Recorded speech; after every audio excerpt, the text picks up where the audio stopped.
নমস্কার বন্ধুরা, মেঘার সাথে বাঙালিয়ানার আরও একটি নতুন পর্বে আপনাদের সবাইকে স্বাগত। বাচ্চা থেকে বড় কেক সকলেরই ভীষণ পছন্দের, কিন্তু অনেকেই আছেন যারা ডিম দেওয়া কেক খেতে খুব একটা পছন্দ করেন না। তাই তাদের কথা মাথায় রেখে আজ নিয়ে এসেছি একটা এগলেস কেক বা ডিম ছাড়া কেকের রেসিপি, যে কেকটা তৈরিতে আমি টক দই, বাটার, এসেন্স এগুলো কিন্তু কিছুই ব্যবহার করব না। আর আজ এই কেকটা আমি গ্যাসেই বেক করে দেখাবো, তাতে সব বন্ধুরা এই কেকের রেসিপিটা বাড়িতে ট্রাই করতে পারবেন।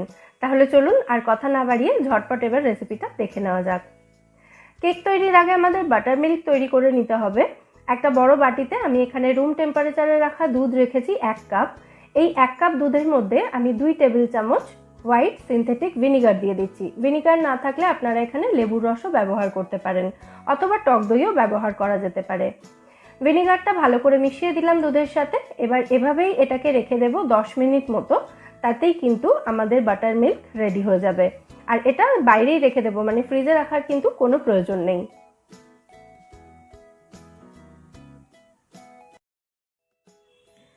এরপর একটা বড় বাটির ওপরে আমি এখানে একটা ছাঁকনি রেখেছি।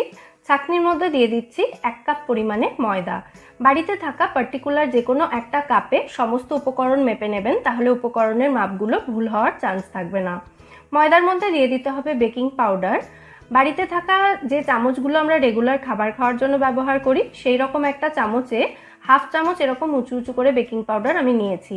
আর এরপর দিয়ে দিচ্ছি বেকিং সোডা, জাস্ট 1 পিঞ্চ মতো। বেকিং সোডা খুব বেশি দেওয়ার কিন্তু প্রয়োজন নেই। সমস্ত উপকরণ ভালো করে চামচ দিয়ে মিশিয়ে নিয়ে তারপর একসাথে এগুলো চেলে নিতে হবে 2 থেকে 3 বার মতো।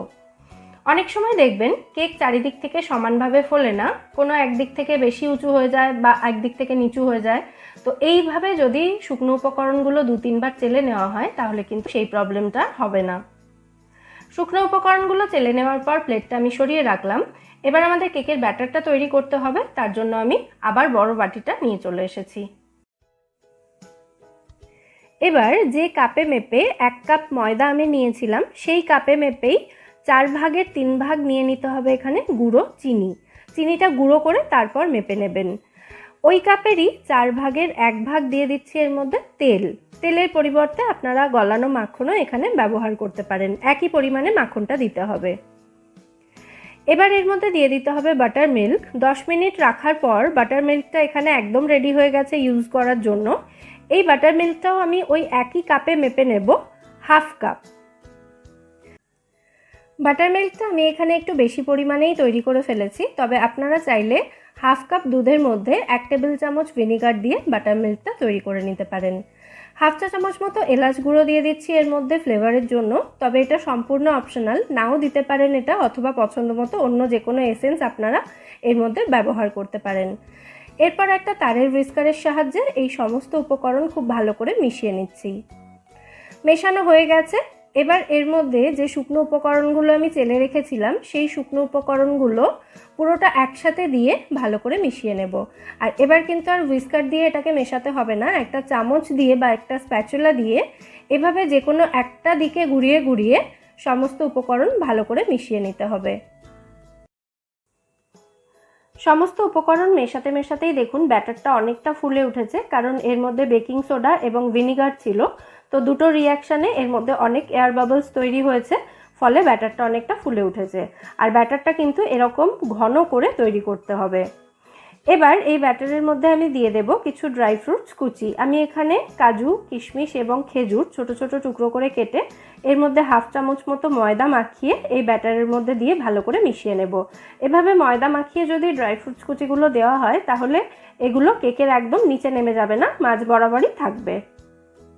আবার ভালো করে মিশিয়ে দিচ্ছি।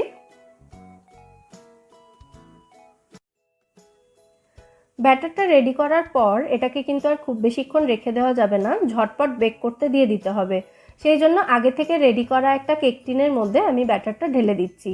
একটা অ্যালুমিনিয়ামের কেক টিনে আমি ভালো করে তেল মাখিয়ে তার উপরে সমান করে কেটে রাখা বাটার পেপার বিছিয়ে দিয়েছি। যদি বাটার পেপার না থাকে, আপনারা যে কোনো সাদা কাগজ বিছিয়ে তার উপরে আরেকটু তেল মাখিয়ে দেবেন, তাহলেও কিন্তু বাটার পেপারের মতোই কাজ হবে।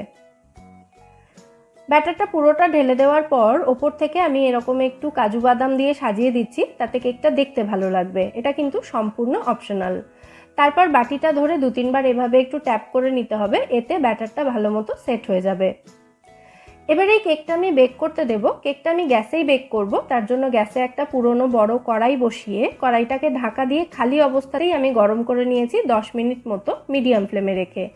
এবার এই গরম কড়াইয়ের মধ্যে আমি কেকের বাটিটা বসিয়ে দিলাম। কেকের বাটিটা বসিয়ে কড়াইটাকে আমি আবার ঢাকা দিয়ে দিয়েছি। এবার গ্যাসের ফ্লেমটা একদম লো করে দিয়ে কেকটাকে বেক করতে হবে 30 থেকে 40 মিনিট পর্যন্ত।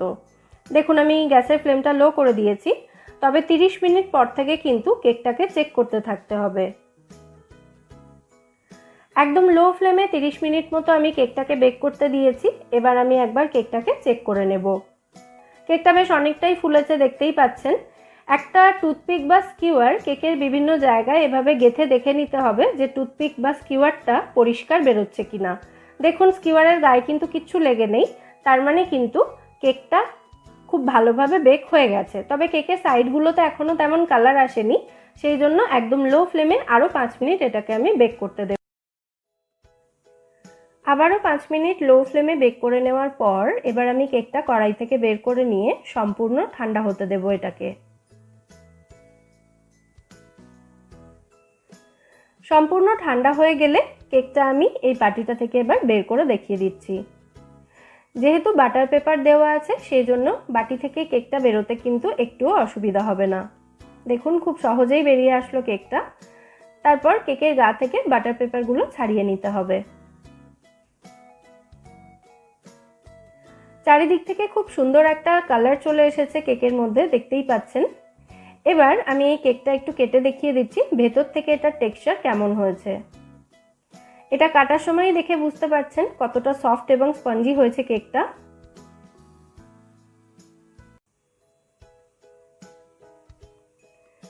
দেখুন ভেতর থেকেও কেকের টেক্সচার কিন্তু একদম পারফেক্ট হয়েছে। যেমন সফট হয়েছে এটা, তেমনই কিন্তু স্পঞ্জি। দেখে বুঝতে পারছেন আশা করি। কোনোভাবেই কিন্তু বোঝার উপায় থাকবে না যে এটা ডিম ছাড়া কেক। আর ড্রাই ফ্রুটস কুচিগুলোও দেখুন একটুও কিন্তু নিচের দিকে নেমে যায়নি, মাঝখানেই রয়েছে কেকের। এইভাবে ড্রাই ফ্রুটস কুচিতে ময়দা ছড়িয়ে দেবেন এবং ব্যাটারটা যদি একটু ঘন করে তৈরি করা হয় তাহলে কিন্তু ড্রাই ফ্রুটস কুচিগুলো আর নিচে নেমে যাবে না।